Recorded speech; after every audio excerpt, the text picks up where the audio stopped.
ಯಾವುದೇ ಕಾರಣಕ್ಕೂ ವಿಳಂಬ ಮಾಡದೆ ತಕ್ಷಣನೇ ನಾಮಫಲಕಲ್ಲ, ನಾಮಫಲಕ ಜೊತೆಗೆ ಬಾಬಾ ಸಾಹೇಬರ ಮೂರ್ತಿಯನ್ನ ಪಟ್ಟಣದ ಗ್ರಾಮದಲ್ಲಿ ಪಾಲ್ಗೊಳ್ಳುವಂತ ಸಂಬಂಧಪಟ್ಟವರು ಮಾಡಿಕೊಂಡಂತ ಮನವಿಯನ್ನ ಈ ಪತ್ರಿಕೋಷ್ಠಿ ಮುಖಾಂತರ ಇಷ್ಟಪಡ್ತಾ ಇದ್ವಿ. ಅದರ ಜೊತೆಗೆ ಈ KRBC ಮತ್ತು ಈ ಗುತ್ತೇದಾರರು ದಲಿತರಂದ ತಕ್ಷಣ ಅದು ವಿಶೇಷವಾಗಿ ಬಾಬಾ ಸಾಹೇಬರು ನಾಮಫಲಕ, ಬಾಬಾ ಸಾಹೇಬರ ಮೂರ್ತಿ ಅಂದ ತಕ್ಷಣ ಎಲ್ಲಾ ನಿಯಮಗಳನ್ನು ಅನ್ವಯಿಸ್ತಾರೆ. ಇಲ್ಲಿ ಪಟ್ಟಣ ಗ್ರಾಮದಲ್ಲಿ ನಾಮಫಲಕನ್ನು ತೆರವುಗೊಳಿಸಿದ್ರು, ಅಂಬರೀಶ್ವರ ಕ್ಯಾಂಪ್ ಅಲ್ಲಿ ಅಂಬೇಡ್ಕರ್ ಮೂರ್ತಿಯನ್ನು ತೆರವುಗೊಳಿಸಿದ್ರು. ಇವರಿಗೆ ಬಾಬಾ ಸಾಹೇಬರು ಕೊಟ್ಟಿರ್ತಕ್ಕಂಥ ಸಂವಿಧಾನದಲ್ಲಿ ನೌಕರಿ ಮಾಡ್ತಾರೆ, ಆಡಳಿತ ಮಾಡ್ತಾರೆ.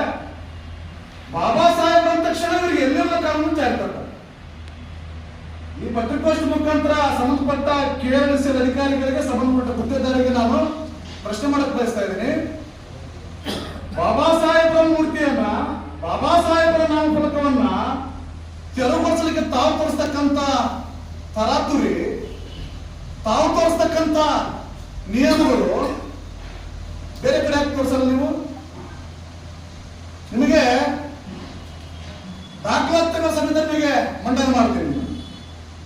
ಸಂಬಂಧಪಟ್ಟ KRBC ಅಧಿಕಾರಿಗಳಾಗಿದ್ರೆ ಸಂಬಂಧಪಟ್ಟ ತಾಲೂಕುಗಳ ಚರ್ಚೆಗೆ ಬಂದ್ರೆ ನಮ್ಮ ದಲಿತ ಸಂಘಗಳ ಮುಖಂಡರ ಜೊತೆ ಎಲ್ಲಿಂದ 7 ಮೈಲಿಂದ ಇದೇನೋ ಕೋಟರಲ್ಲಿಗೆ ರಸ್ತೆ ಕಾಮಗಾರಿ ಮಾಡ್ತಾ ಇದ್ರಲ್ಲ, ಎಲ್ಲಿ ಬಲಾಢ್ಯ ವ್ಯಕ್ತಿಗಳು ಕಟ್ಟಡ ಬರ್ತವೆ. ಆ ಕಟ್ಟಡ ಬರೋ ಸ್ಥಳದಲ್ಲಿ ಡ್ರೈನೇಜ್ ನಿಯಮ ಉಲ್ಲಂಘನೆ ಮಾಡಿ ಮುಂದಕ್ಕೆ ತಗೊಂಡು ಬಂದಿದ್ದೀರಿ. ಮತ್ತೆ ಡ್ರೈನೇಜ್ ಮಾಡಿಲ್ಲ.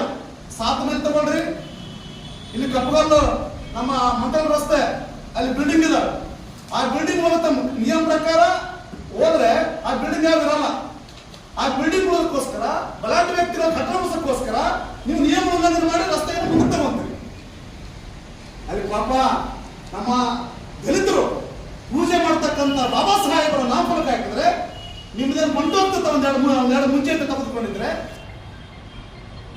ನಿಮ್ಗೇನು ಮುಗಿದು ಬುಂದದ ಕೆಳಗಡೆ ಅಷ್ಟೆಲ್ಲ ನನ್ನ ಪತ್ರಿಕಾ ಬಂದ್ರು ಕೇಳಕ್ಕೆ ಇಷ್ಟಪಡ್ತಾ ಇದ್ದೀನಿ.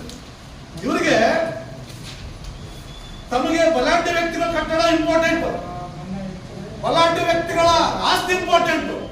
ಇಲ್ಲಿ ಮಾರಿ ಪಟ್ಟಣದಲ್ಲಿ ಇರ್ತಕ್ಕಂಥದ್ದು 6 ವೇ ರಸ್ತೆ, 6 ಪಥದ ರಸ್ತೆ. ಈ ಅಂದಾಜು ಪಟ್ಟಿಯಲ್ಲಿ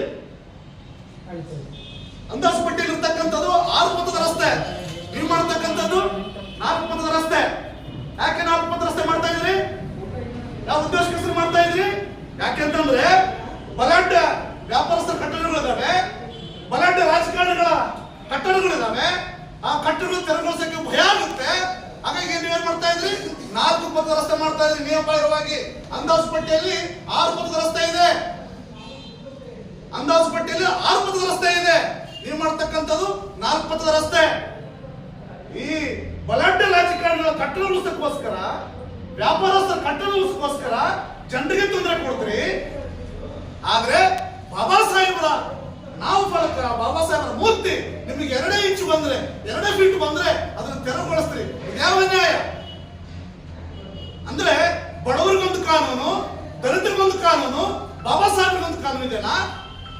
ಅಂದ್ರೆ ನಿಮಗೆ ರಾಜಕಾರಣಿಗಳಿಗಿಂತ, ಬಲಾಢ್ಯ ವ್ಯಾಪಾರಸ್ಥರಿಗಿಂತ ಬಾಬಾ ಸಾಹೇಬ್ರ ನಿಮ್ಗೆ ಗಂಟು ಕಾಣಲ್ವಾ? ಬಾಬಾ ಸಾಹೇಬ್ರ ಬಗ್ಗೆ ನಿಮ್ಗೆ ಗೌರವವಿಲ್ವಾ? ಈ ಮುಖಾಂತರ, ಪತ್ರಿಕೋಷ್ಠಿ ಮುಖಾಂತರ ನಮ್ಮ ದಲಿತ ಸಂಘಟನೆ ಪರವಾಗಿ ಎಚ್ಚರಿಕೆ ನೀಡಬಯಸ್ತಾ ಇದ್ವಿ. ಇದ್ರ ಬಗ್ಗೆ ನಾವು ಮುಂದಿನ ಬೇರೆ ರೀತಿ ಹೋರಾಟ ಪ್ರಾರಂಭ ಮಾಡ್ತೇವೆ. ನೀವು ಯಾವ ರೀತಿಯಾಗಿ ಇಲ್ಲಿ ಬಲಾಢ್ಯರ ರಕ್ಷಣೆ ಮಾಡೋದಕ್ಕೋಸ್ಕರ ಅಂದಾಜು ಪಟ್ಟಿಯ ನಿಯಮ ಉಲ್ಲಂಘನೆ ಮಾಡಿ ನೀವು ಹೋರಾಟ ಮಾಡ್ತಾ ಇದ್ರಿ. ನಾವು ನಿಮ್ಮನ್ನ ಅಂದಾಜು ಪಟ್ಟಿ ಉಲ್ಲಂಘನೆ ಮಾಡಿ ಕೇಳ್ತಾ ಇಲ್ಲ. 1-2 ಫೀಟ್ ಮುಂದ್ಗಡೆ ಬಂದಿದ್ರೆ ಬಾಬಾ ಸಾಹೇಬರ ನಾಮಫಲಕ ಉಳಿತಾ ಇತ್ತು, ಅಂಬರೀಶ್ ಕ್ಯಾಂಪಲ್ಲಿ ಬಾಬಾ ಸಾಹೇಬರ ಮೂರ್ತಿ ಉಳಿತಾ ಇತ್ತು. ರಾತ್ರೋರಾತ್ರಿ ಸುಳ್ಳು ಆಶ್ವಾಸನೆ ನೀಡಿ ಅಂಬರೀಶ್ ಕ್ಯಾಂಪಲ್ಲಿ ಬಾಬಾ ಸಾಹೇಬರ ಸ್ಟ್ಯಾಚ್ಯೂ ತೆರವುಗೊಳಿಸ್ತೀರಿ. ರಾತ್ರೋರಾತ್ರಿ ಜನರಿಗೆ ಸುಳ್ಳು ಆಶ್ವಾಸನೆ ಕೊಟ್ಟಿಲ್ಲಿ ನಾಮಫಲಕ ತೆರವುಗೊಳಿಸ್ತೀರಿ.